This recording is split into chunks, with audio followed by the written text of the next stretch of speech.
Magkaigsunan, matag karunugon niya, makadawat kami o inyong mga pangutana. Happy Whispers Meeting Tibok na kalibot. Atong tulmanon oras sa atong Padaran ko silang issue na walay kalabutan sa Diyos. Magdisidir na ganita nga mo serbisyo sa atong Ginoo. Ang yawa, mangita o pamagi, mo-offer na mura-mura po ug iya sa Diyos. Ang inahan kanya aligaran ang napulog sa mga Di anak. na ko kalimutan sa Ginoo. Nga ang tanang mga kalisod iyang isukli.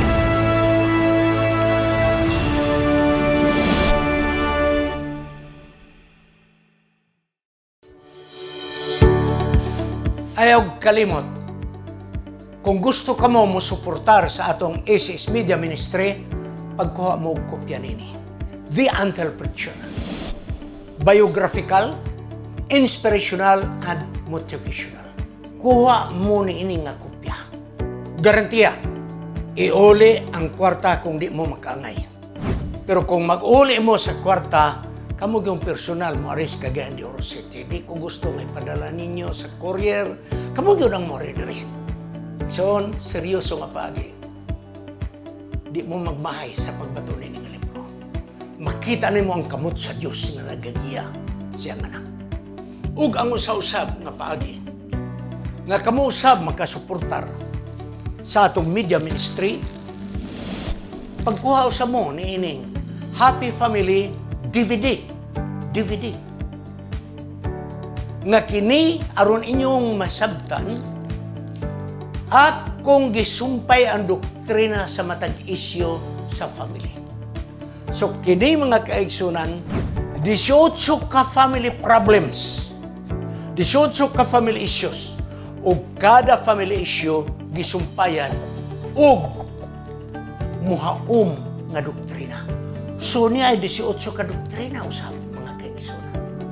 Og ang sunod mga kaigsunan, aron do na mo'y compilation kanang wa mo'y access sa YouTube. DVD na lang. Ang device service nga wali akong gi-compile mga kaigsunan. Niya din Og ang katapusan nga gusto ni promote mo ang hermeneutics. Naitay hermeneutics diha sa atong YouTube. Pero mas kumplito ni mga kaigsunan. Kuha mo nini, tutulo, ug asa inyong gusto. Apan akong balikon. Sa matagkuha ninyo ni ining materials, gikan sa ACS Media Ministry, kamo nakasuportar sa buhat sa Ginoo. Salamat.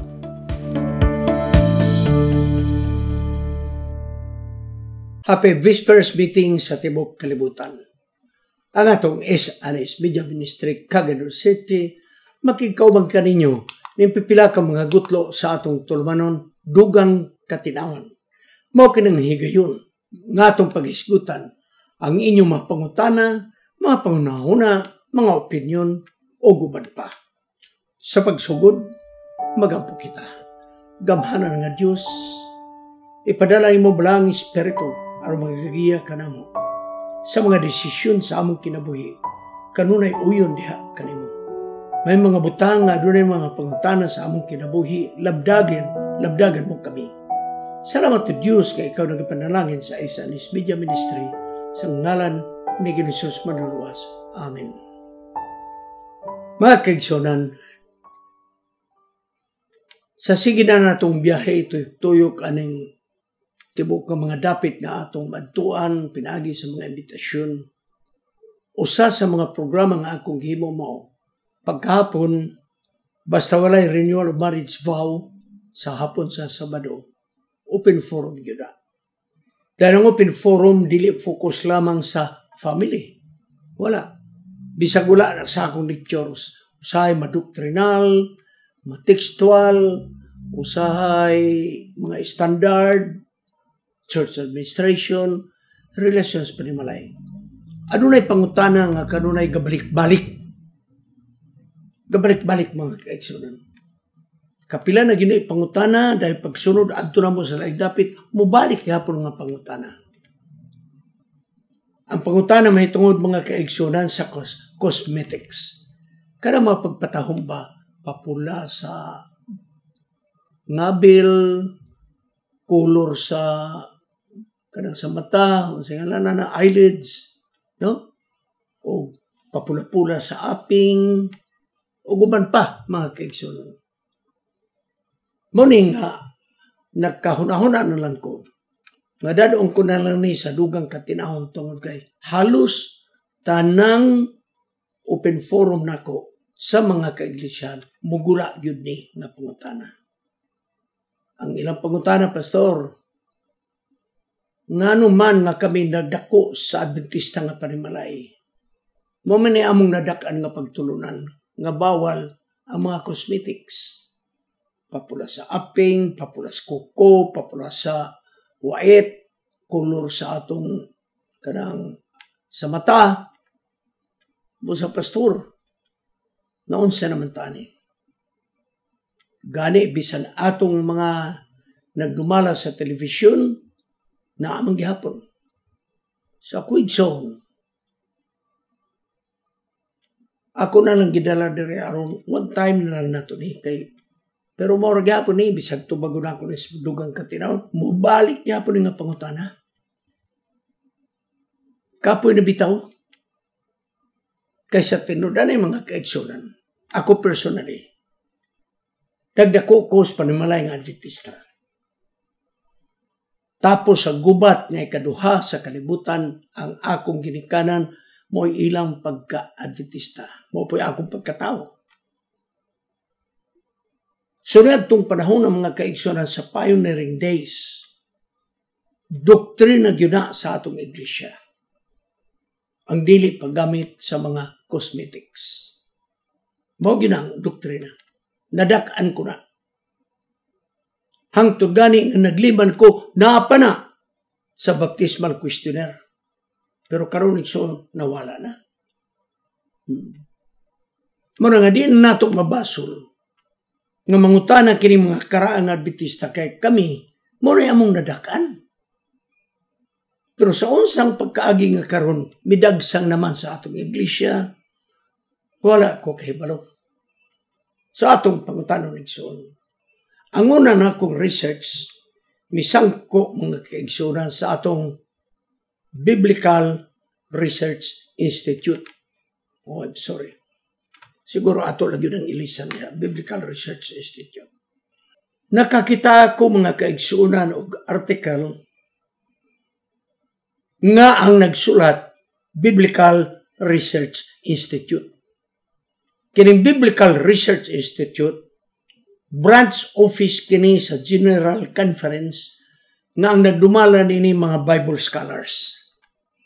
Nagkadaiya ng mga disiplin. Old Testament, New Testament, language, uban pa, naadiha. Nga nagatanaw sa atong mga doktrina, kung wa ba'y nahilabtan. Unya, mudawat po di sila o mga pangutana, ila po ng tubagon. So niya ay pangutana nga niabot kanila nga gitubag sa Biblical Research Institute of the Seventh-day Adventist Church. Ang pangutana mo, does the Bible say anything about cosmetics? Ang Biblia nagahiskot ba mahitungod sa mga cosmetics? Ako maliko na, cosmetics, papula sa ngabil, papula-pula sa aping, color-color diri sa atong taklob sa atong mata, dahil papula sa atong mga kuko, guban pa. So, cosmetics, mga kaigsoon. Nahibalo ko nga kini medyo may makauyon na idili. Pero ko tungod kay tigtubag lang ko, unya akong nakita nga nagtubag Biblical Research Institute. Munang gusto na ko ipasa diha kaninyo. The fact, igsoon. Wala ko'y gipuno, wala ko'y gidugang. Gi-copy-paste ko lang yun dahil na akong i-explain. Ako balikon ang pangutana. Aduna ba'y giingon sa Biblia mahitungod sa mga cosmetics? December 9, 2004, kining article sa Biblical Research Institute. Biblical Research Institute na gani mo mutubag. That's already official. Official na siya mga kaigsunan. So niya din ako yung gi-copy-paste. Ang Biblia nagahisgot ba may tungod sa mga cosmetics? Sa akong panglantaw, ako nahibalo nga kamo gusto may balo. Unsay gingon sa Biblia may tungod sa mga cosmetics. Ug unsa kini nga ma-apply sa atong kaugalingong kinabuhi. Apa sa dili pa ko maghisgot nining pipila ka mga teksto nga hisgot direkta gayud sa mong subject matter nga cosmetics. Muadto na ta sa background sa mga karaan nga kapanahunan, karaan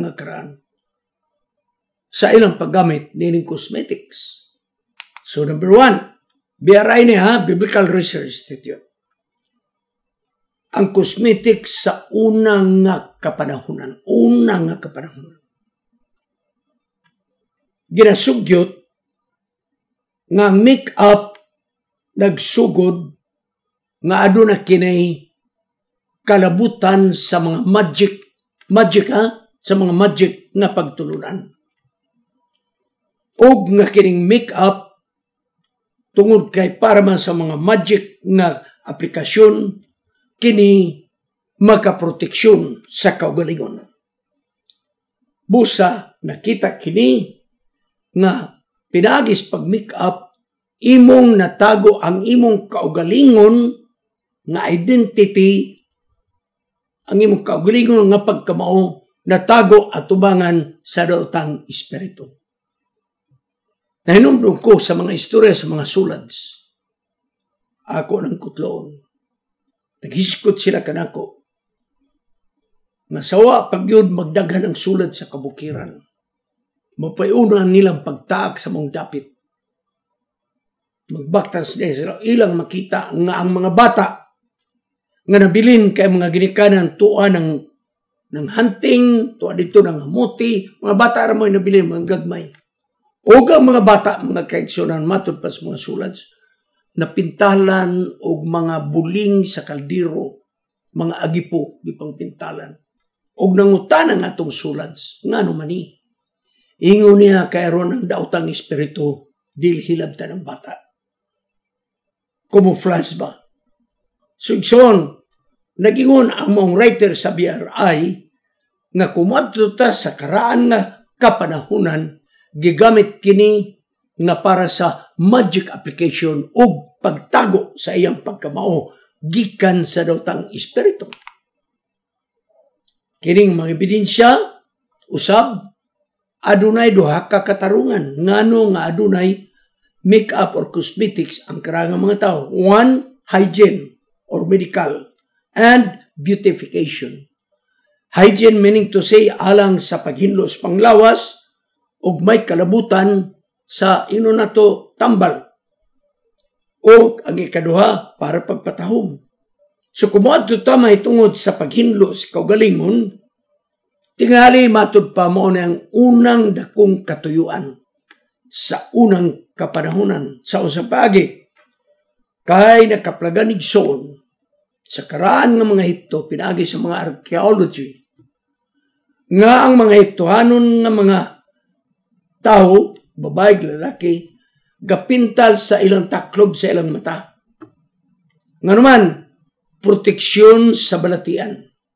Nga naman, kay ang gigamit nga mga make-up para kini pag-abog sa mga langaw. Kaya na langaw dito sa Hipto, nga mutakboy na, diya na mangitlog, ang ulo diya na mutubo. Unya, na ay langaw dito nga mupaak nga muhubag imong mata. Nga no mapud ang langaw nga mata may ilang adtoon. So gihimo sa mga Hiptohanon nagimbento sila unsay ilang ikabutang dinhi sa taklob sa mata. Aron ang langaw dili mutugdong. So proteksyon usab sa ilang nga panit. Aron dili muuga ang ilang mata. Para kanunay frisko ang ilang mata. Mao nang tuyo sa karaan, mga kaigsoon. Kapanahunan perting karana.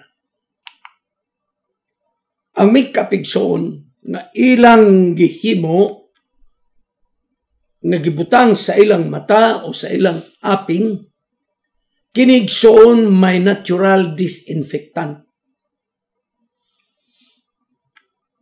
Unya, hinahina ilang nakaplagan nga gawas nga proteksyon gikan sa langaw nga lala kayo mamaag, ilang nakita nga inunato muarang-arang ang dagway nila. May tungod sa pagbutang sa mga mata o sa ato nga eyebrow, kilay, kini mga kaigsuonan, ang gihimo, pintalan nila ang ibabaw diri nga taklob sa atong mata eyelid sa usa ka kolor, dahil ang usa diri lain nga kolor. Ngano man, unsa may tuyo, ang karaan na hepto nagingon, ang tuyo na ini nga kolor dinhi ibabaw sa mata lahi, ang diri sa ubo sa mata lahi, aron tan-awon nga ang mata ni dako-dako. Mo-augment ang size sa mata, mga kaigsoon. Kasagaran ni ini, sumala sa research sa BRI, itom green o i-combine ang itom o green. Busa, ang Egyptian o Babylonian, nagagamit sa make-up ni ini alang sa aping o sa nabil. Mga lalaki, babae, nagagamit. Unya katong gihimo nga pakulor-kulor mga kaigsunan, gikang kini sa mga gamot nga mga herbal, mga bulak, mga biris, uka, mga yuta, nga dunay mga minerals, gigamit kini sa babae lalaki. O labaw sa tanan, gigamit kini panahon sa kasal. Kay mo ni maghinlo siya pagkababae, siya pagkalalaki. Dahil mo ni ang katapusan nga make-up sa tao, pag-ilis niya, ang katapusan mo ang mata, nga iya kining make-upan ang mata, mga kaigsoon. Busa, ang pagtambal sa maong-naong mga kaigsunan, pinaagi sa mga make-up, common kini sa Egypt, Greece o Rome, sumala sa mga